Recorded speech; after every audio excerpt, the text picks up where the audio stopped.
Welcome to Sisters in Song. Can you take a minute and introduce yourself and tell us where you're coming to us from tonight? Hey everybody, I am Clark Hill. Tonight I am in Florida. So Hey. I, uh, I feel like every night I'm somewhere different, so I always have to remember where I'm at. I'll bet that's hard. Like when you're on stage and you go, "Ooh, where am I again?" Yeah, I'm definitely one of those guys that have to ask somebody before I say something. I'm always looking at my tour manager, being like, "Where are we at again?" So, Florida. Yeah, that's gotta be hard though. I mean, you're in Yeah. a different city almost every night, so it would be tough. But Are you yeah. currently on tour? So yes and no, if that makes any sense. Like, I mean, we're in a phase right now where it's more music based and more media based, which I enjoy. I enjoy this part. Like what we're doing right now is actually probably one of my favorite parts. So we have dates that we're kind of bouncing around, but we don't have anything like fully launched right now. We're going to kind of see how the second part of the year turns out. We've got a lot of releases scheduled, so we've been leaning really heavily into that right now. Very cool. Can you tell us more about releases and all of we know you all just fun had one things? just come out not very like a couple weeks ago. Tell us Yeah, about that. yeah, that one's I think a week ago. Is today Friday? No, today's Wednesday. So Yeah, a so week and a half ago. today's Yeah, actually Thursday, Clark. That's yeah. what. Oh, it is Thursday. Oh my No, gosh. it's Wednesday. No, that I'm like, letter. what in the world? I'm like, I'm so mixed up. Just kidding. There too, obviously. Oh my gosh. Yeah, It's a week and a half ago, and it is titled. Tell our hell of a listeners. heartbeat. And And I what actually just found out today that it's the only. Sorry, I didn't mean to interrupt you. I do that. you're doing. Um, Cool. I just found out today that it's actually the only song with that name on all of streaming. Very So I'm cool. like, maybe we just need to put up a billboard like in every city that just says "hell of a heartbeat" and let people go search it or something and see what happens. Hashtag. That's Right. cool. That makes it so easy to find too. So Yeah. listeners, Yep. check it out. That's right. Yes, please. What inspired the song? So it was like we were in the studio at Muscle Shoals, which was like a big dream of mine, and I took two songwriter friends that are also artists, two very successful guys, and one of them I'm really really close with. The other one I'm close with now, but I met him that week in the studio, and we just wanted to we wanted to put out a different, not like I hate to use the word vibe, although I use vibe all the time, but like we wanted to have a different experience. Like I'm very experience oriented and I wanted to kind of tap into the experience of the studio. And I know you asked specifically about the song, but I want to tell you a little bit about the studio experience because what was so cool and scary at the same time was I had a little bit of like, I hate to use the word complaint, but like I had a little bit of complaint with how I was recording my music, and I was going to Nashville for years and recording, and I love it. And I still like we still finished all of this in Nashville, so it's not the people. It was just like something wasn't connecting with me. It was very cookie cutter. And again, that wasn't directed at the people. Those same people are still who worked on this album. It's just something about it wasn't right. And I'd had the dream of being in Muscle Shoals my whole life because I'm a North Florida boy and I'm a big Southern rock lover. And something about Muscle Shoals just kind of spoke to the spirit.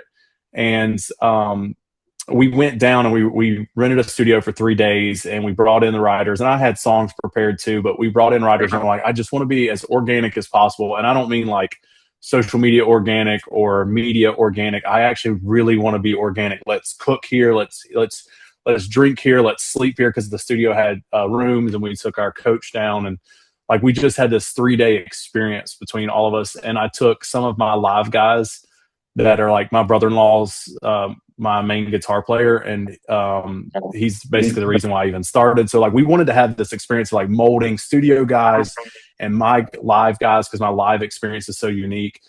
And so when we're writing, that was a big like emphasis on conversation was like I want stuff that feels like what I do live because the deeper I get into Nashville and the more networked I get, there's definitely a disconnect between getting my brand where my live show is. Once people are seeing the live show, like even industry folks, they're just like, oh my God.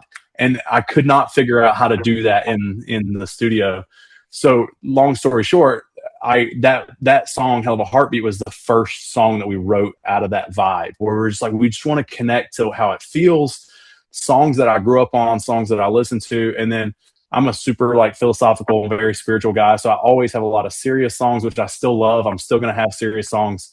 But I wanted to be a little bit more tongue in cheek and playful. So we wrote like a little love story that was kind of like all three of us just sitting around and being like playful, like, well, what if the girl was like this, and what if I was like this, and we were like, let's do it, and it just was so fun. We were like, okay, well, that's going to be a good release, and we chose that because of that, really.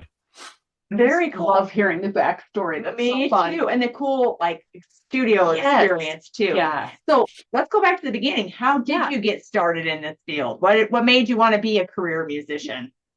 So I tell this story a lot. I'll probably tell this the rest of my career, the rest of my life. And I always lead with the same phrase. I feel like I'm like media trained in this, even though I'm not. It really does sound like it was written for like a movie. Okay, I was 28 years old. I had been married at that time for almost 10 years, and I my ex-wife and I still to this day love her to death. Like, she's an amazing person. I think we were just really young. She was a little older than me, but I was super young and immature and had been through a lot. I was a very young dad, and then went through a bunch of stuff in my teen years still that just kind of set me up on the backside of being an adult. And we had a really hard marriage, a really loving marriage too, but really hard. And one of our struggles was just that we kept kind of on again, off again, like our entire marriage. So she was struggling with wanting to be with her family, and then we would kiss and make up, no pun intended, and then just kind of get through it. Well, in that year,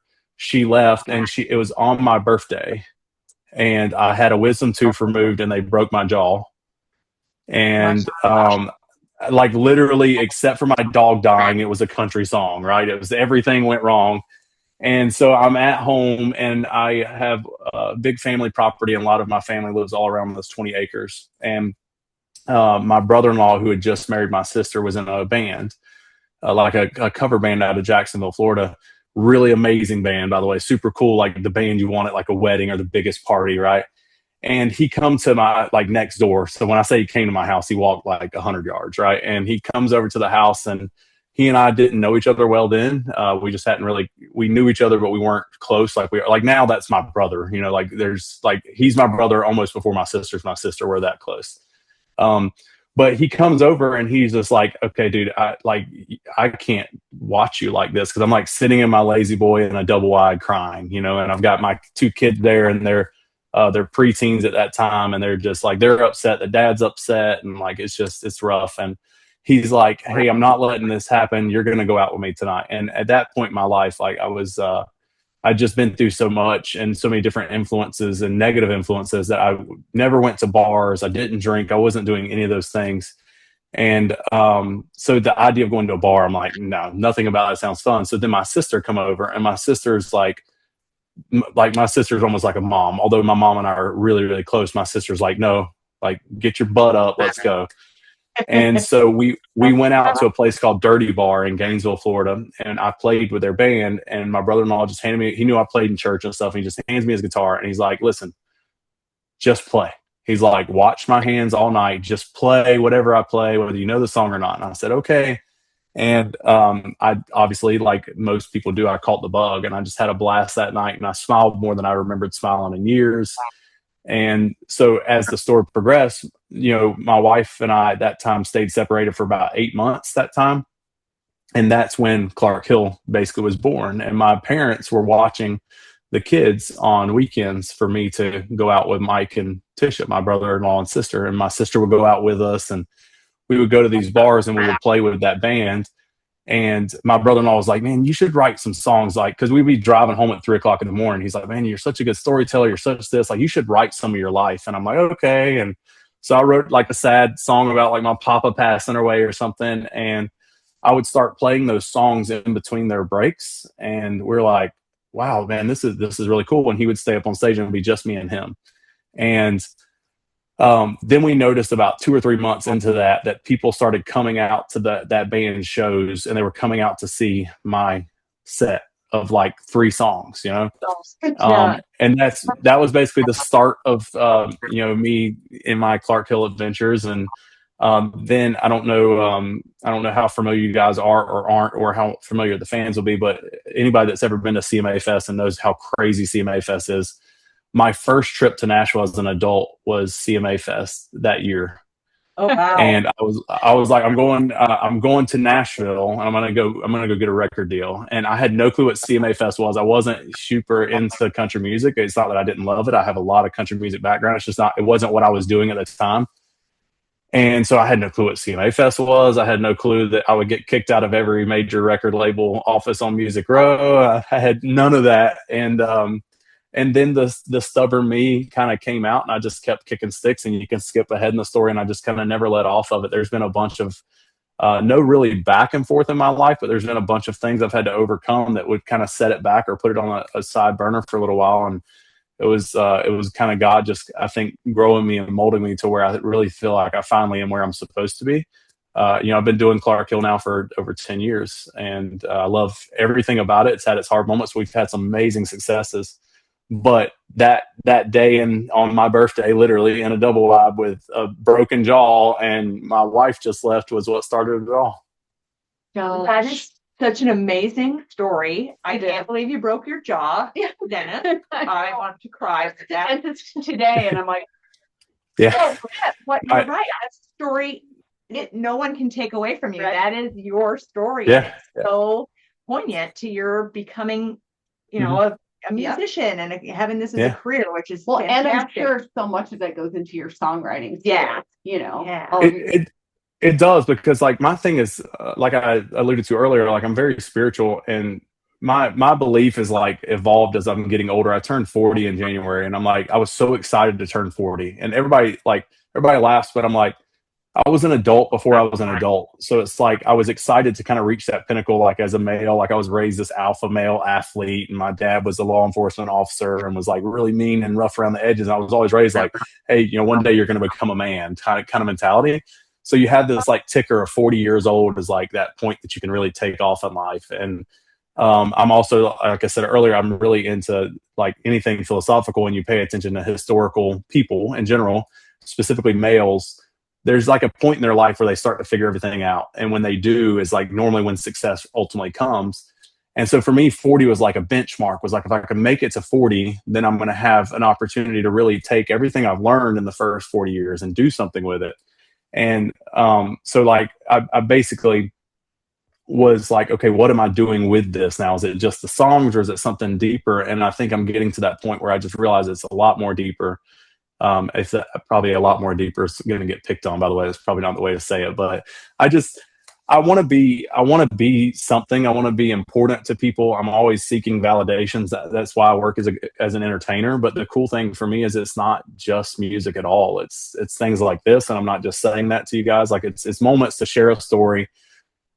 Sometimes it's to relieve the story off of my chest and my heart. And other times it's because maybe somebody else needed to hear, that I've went through something that they're going through, or that they've went through, and that you want to pick them up from it. And it's funny. Like I said, I'm a little rough around the edges at times, and I still find myself wanting to encourage others to believe in themselves, to dream bigger than anything, to not follow the status quo, to break down barriers, to change labels, just to do something so that when we're gone, we have something that lives past our time, basically.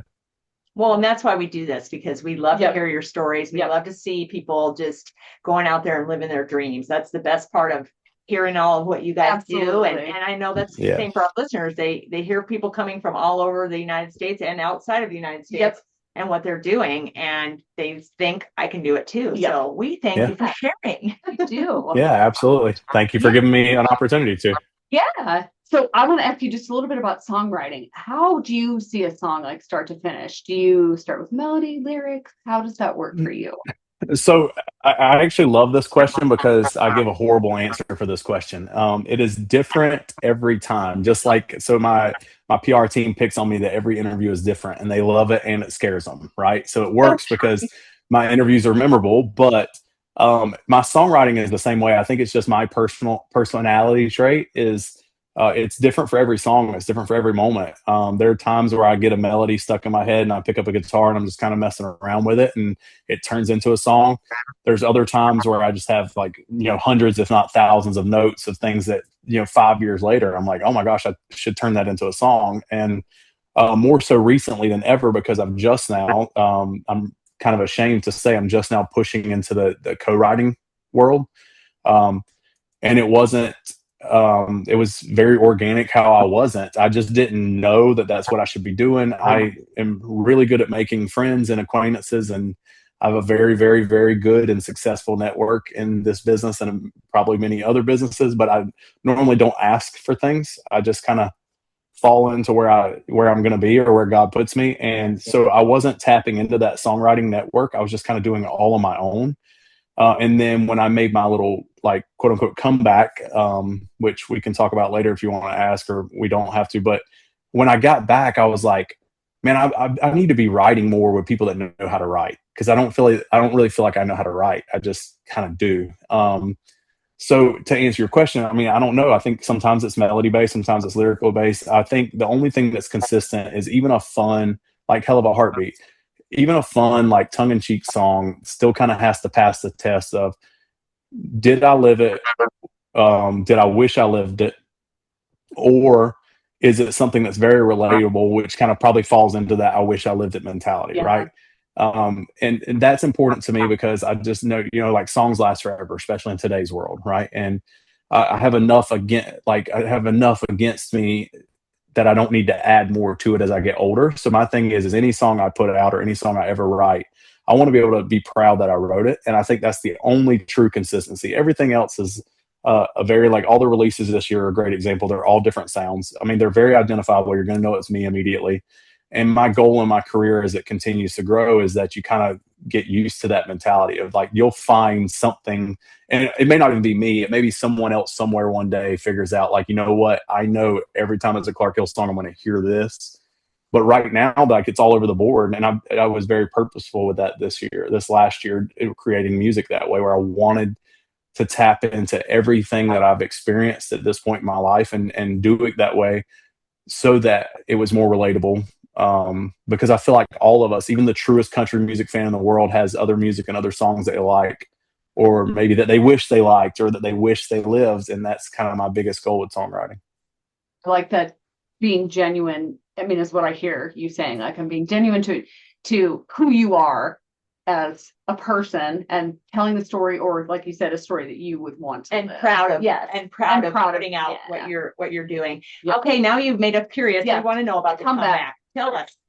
Yeah, so it's another one of those ones. This one's a lot more simple, but it's another one of those ones that's like, wow, that's really how that happened type mentality. So, like I said, my ex-wife and I, we were just, we had a lot of great memories and a lot of great things, but we struggled on and off basically our whole marriage, and we were married 15 years.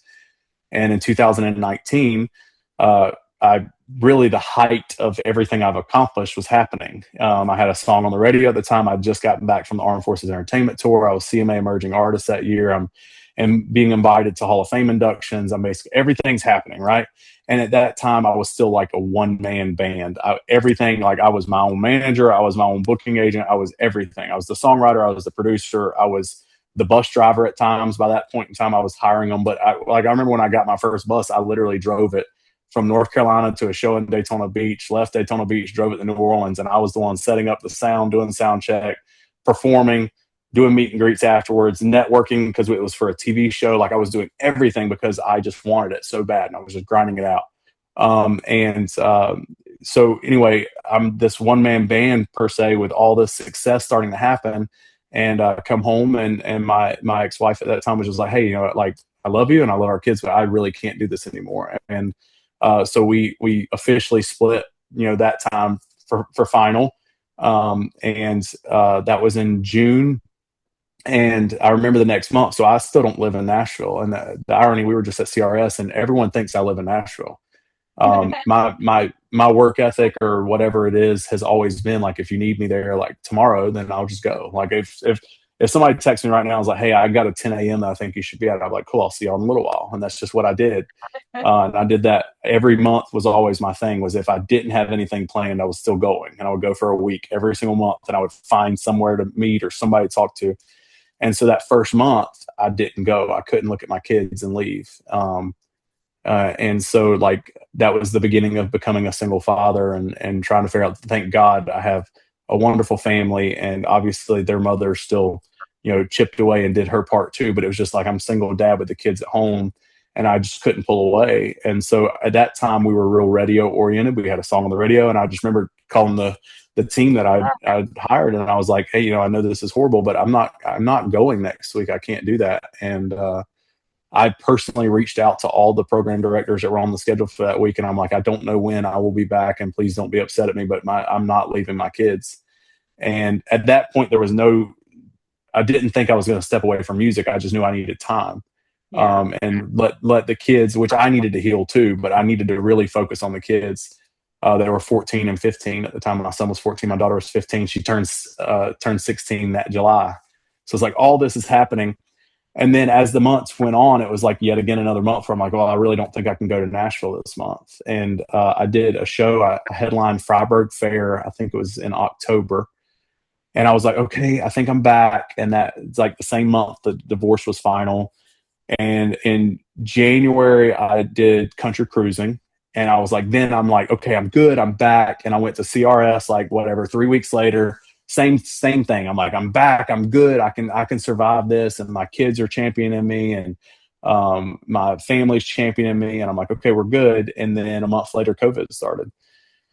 And so when COVID started, it's like, okay, what do I do now? Like, I'm not at the top. I don't have a team. I don't have the finances to do it. So I don't know, maybe a month after that, I'm like, oh, well, I better start working again. And I started working on a tow truck in my hometown. And then a year after that, my dad got really sick and passed away, and at 62.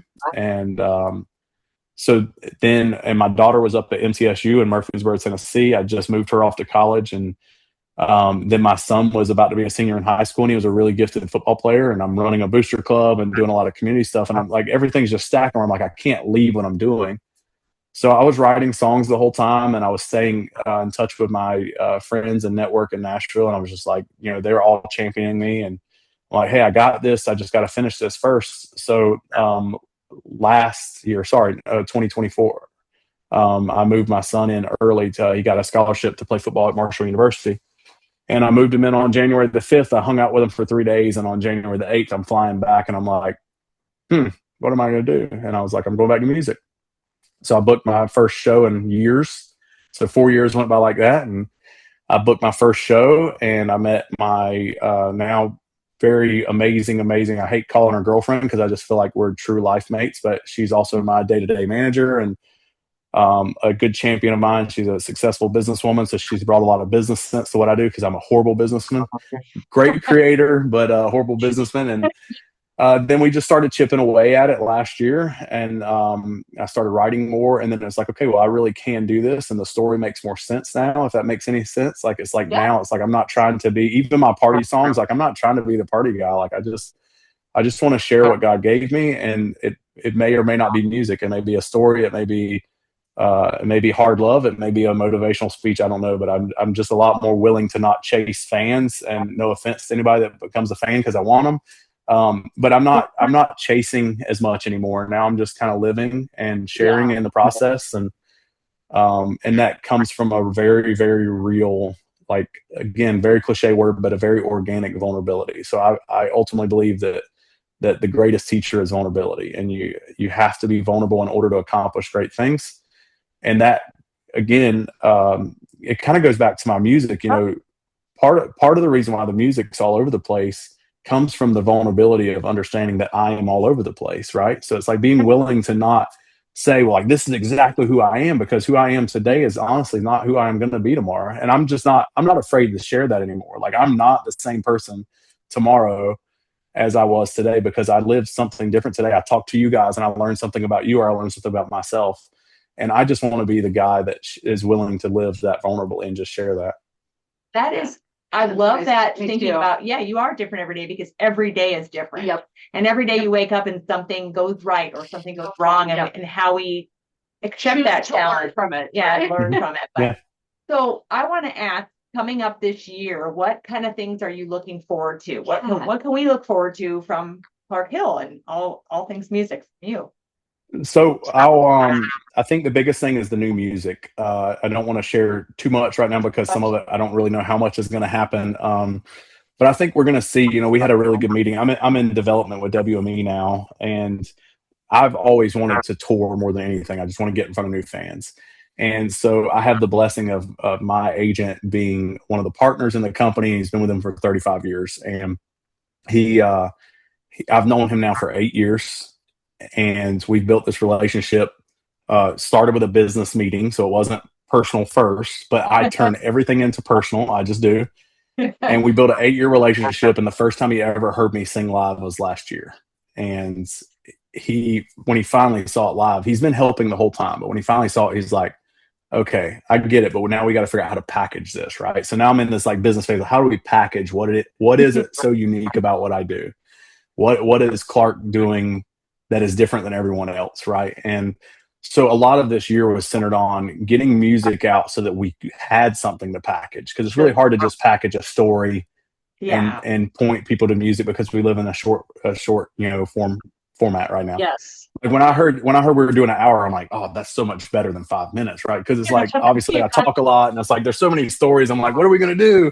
You give me an hour, I'm like, well, we could do 2, we could do 5, I don't care. And so Barry has been really instrumental behind the scenes. And I mean, not that I can't say his name. What I'm saying is, like, behind the scenes, he's such a great human that understands that what's different about me is that I'm not going to be able to chase trends, because once I chase trends, is like you lose that true nature of what's unique or special about me.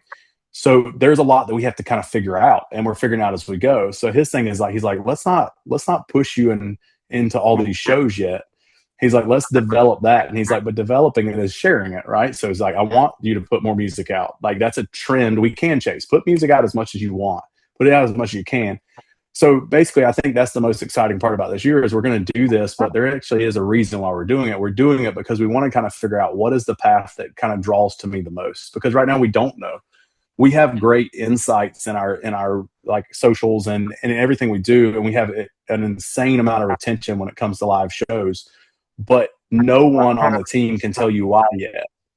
And that's so for me, like when I'm in big meetings, I'll sit there and, like, as you can tell, I'm like a take charge guy. So I was in a meeting recently that I really probably shouldn't have been in. Like I've been in some really cool places. Okay. And I'm like looking around this room, I'm like, these are some of the most powerful people in the entertainment industry, not just in country music.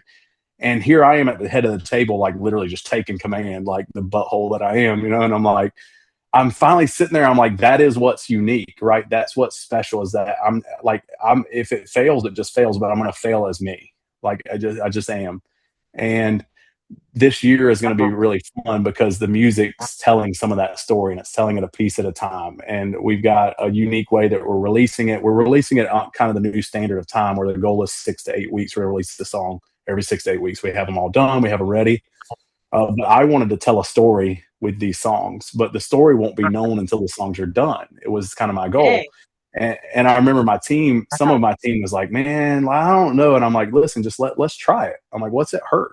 I'm like, let fans get to, like, maybe fans like me because they like the fun of Helluva Heartbeat, right? And then the next song that comes out, when it hits, and I can share what that one is right now, but when it hits, it's going to be, whoa, that's not what I expected. It's a different side. But all of that's kind of to try to tease little parts of who I am to ultimately get people in for the long term.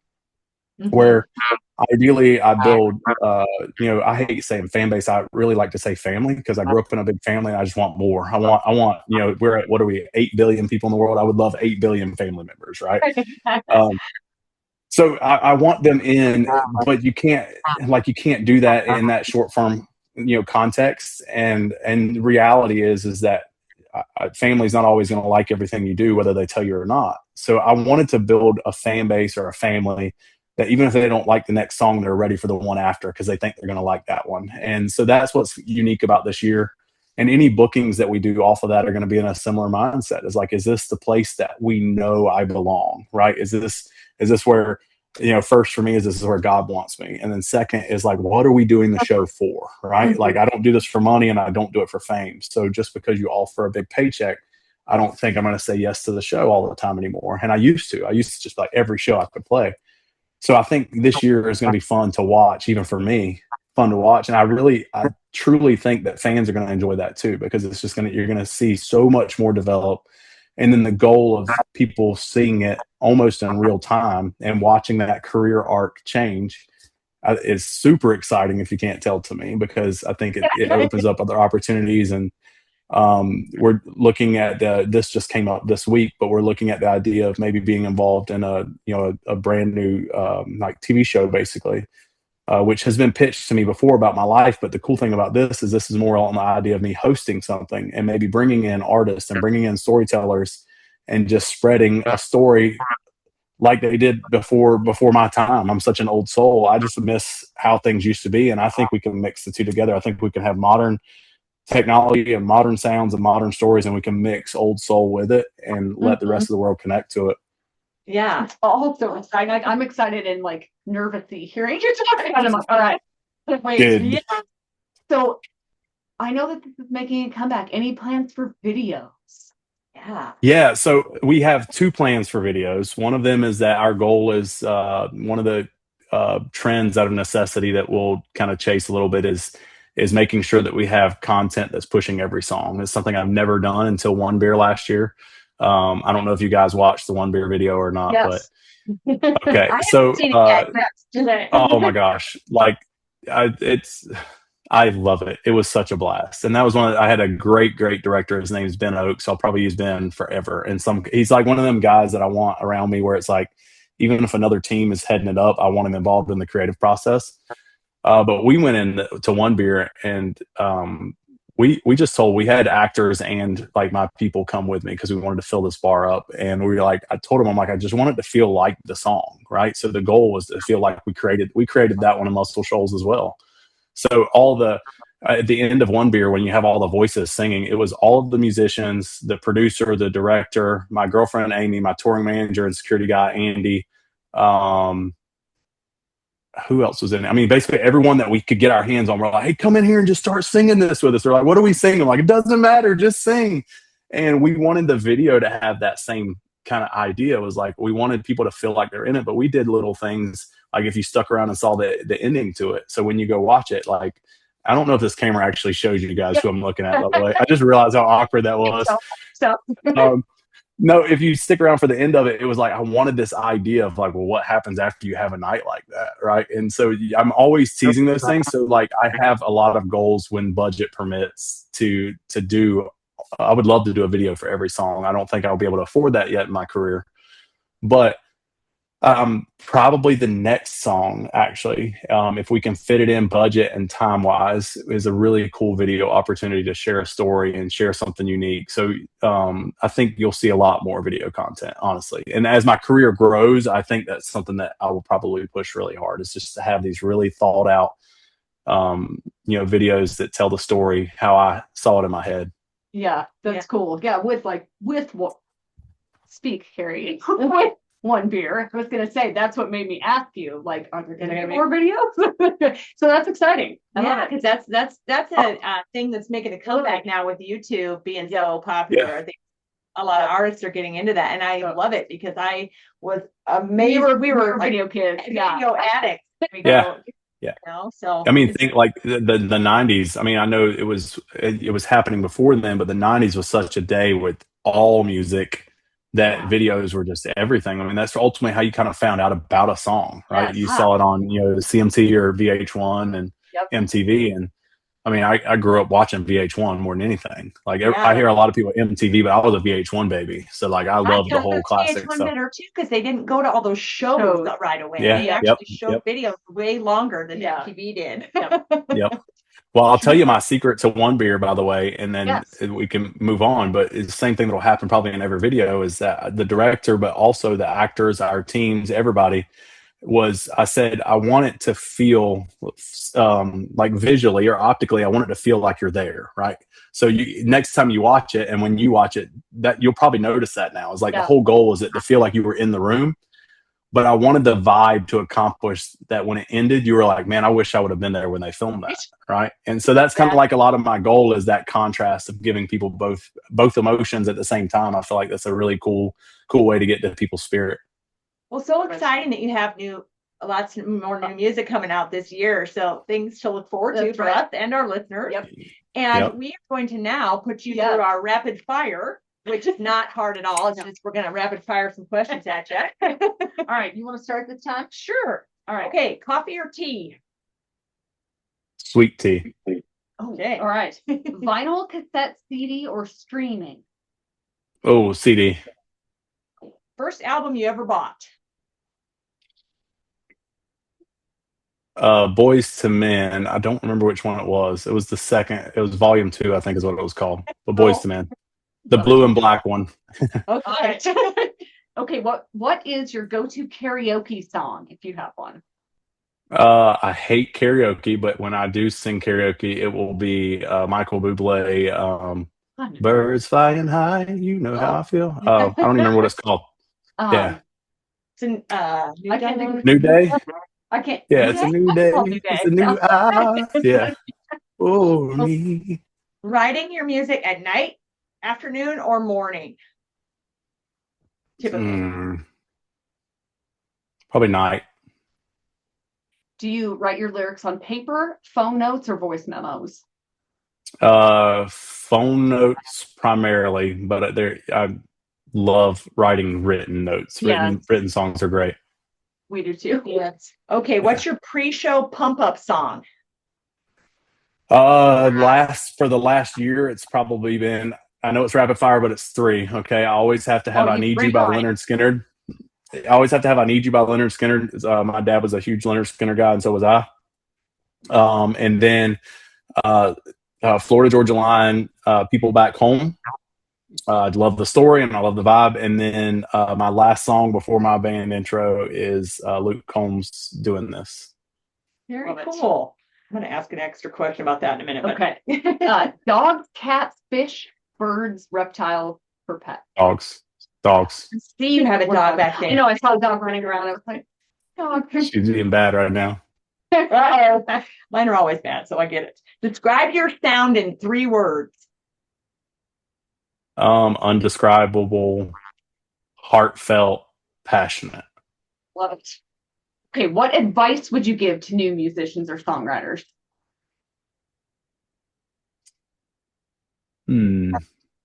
Never give up on anything. And it seems like that is you to a T. So yes, that's perfect. Okay, absolutely. So now, okay, it's time for your shameless plug. Where can we find your music, your website, social media? Do you have Bandcamp, all the things? Yeah, all of those things. Yeah. So a website is clarkhillmusic.com. All my socials are Clark Hill Music. Really easy. And you mentioned earlier about YouTube. Our goal is to make a little bit more of a YouTube push this year as well. As you can tell, I like long form better. I like this.